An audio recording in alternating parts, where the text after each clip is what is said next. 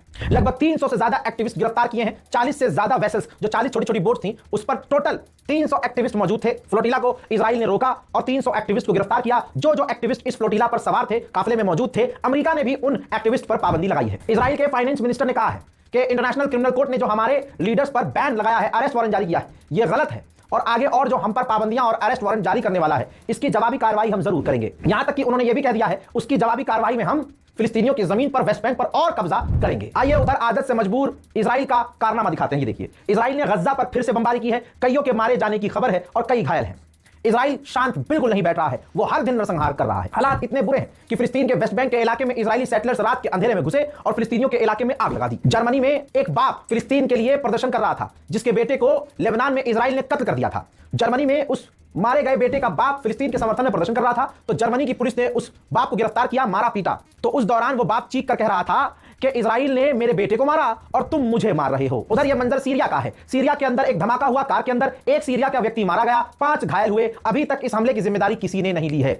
Russia और Syria की defence agreement है जिसके अंतर्गत रशिया ने MiG-29 सीरिया को सौंपे हैं। यह है मंजर, और मिग उन दोनों जहाजों को MiG-29 को उड़ाते हुए सीरिया के आसमान में जोलानी की फौज को देखा जा रहा है। उधर अमेरिका ने कहा है कि हमने 10 खतरनाक माइंस स्ट्रेट ऑफ हॉर्मुज में आइडेंटिफाई किए हैं जहां ईरान ने बम बिछाए हैं। उधर यूएई और फ्रांस ने डिफेंस डील कर ली है, यानी अब यूएई पर हमला होता है तो फ्रांस यूएई को बचाएगा। भारत की बात तो करना ही बेकार है। भारत का डंका तो नॉर्वे से लेकर सारी दुनिया में बज गया है।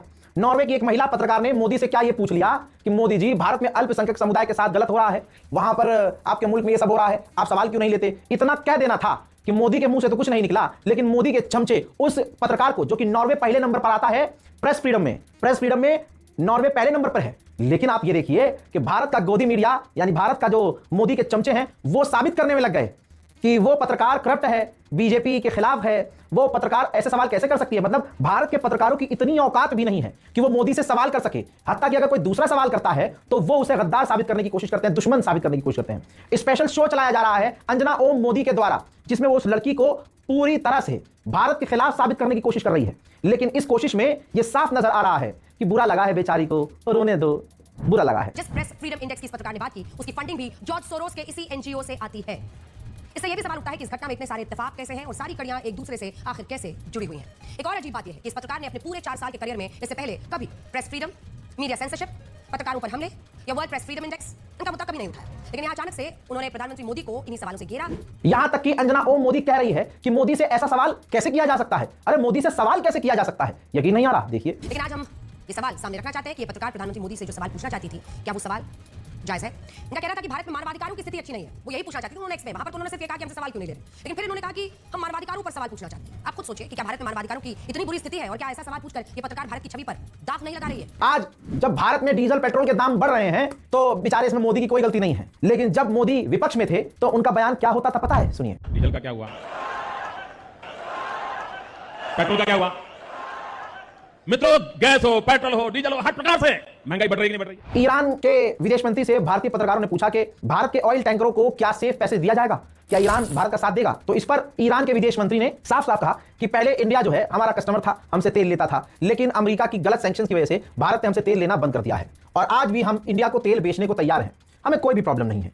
अब ये सारा फैसला, डिसीजन गवर्नमेंट ऑफ इंडिया का होगा कि उन्हें हमसे तेल लेना है कि नहीं लेना है। अब